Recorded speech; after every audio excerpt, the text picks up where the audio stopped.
Yo, what's up guys? Welcome to my channel, welcome to my vlog. Ang vlog na puro lag, wala pang ad. So, ngayon gagawa tayo ng avocado. Avocado shake. Basta avocado. Ang mga kailangan natin, gatat, honey, at syempre, avocado. Syempre, kailangan mo ng baso ng kutsara. Simple lang ang proseso. Meron kang lakas ng loob. Ngayon, ito yung avocado. Kain na natin yan. Let's go. Yo, what's up guys? Share ko lang kung paano ako gumawa ng masustansyang avocado.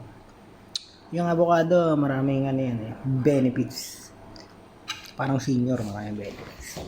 So, kailangan natin, syempre, kailangan natin ng gatas, avocado, saka honey. Syempre baso. Dapat honey kasi para healthy. Pasukal kasi dagdag sugar yan. Diba? Okay, simulan natin. Let's go! So, ayan po. Welcome to my channel. Welcome to my vlog. Ang vlog na puro lag, wala pang ad. Please subscribe, watch, and pindutin yung kalembang dyan para kumita tayo. Diba? Una, nalagyan muna natin ng gatas.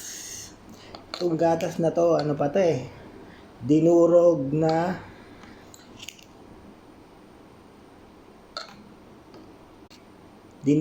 libag ng baka.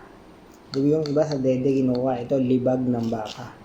Siyempre, kaya kaw pa rin siya. Lagyan natin ng 3 kutsara.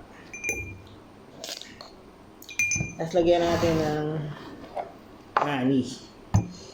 Sana all may honey. Siyempre, para matamis. Sarap siya. Tingnan yung honey, oh. Malalaman nyo na pure yung honey kapag para siyang mamantika. Amen. Para may lasang mantika. Di siya matamis-tamis. Tapos, lalagyan natin ang avocado, syempre. Tingnan, bilog na bilog yung Ito pwede bala sa tirador to Tutubo pa to. So, tatanim natin to. Tapos pagka tumubo, sabangan nyo yung sunod na vlog.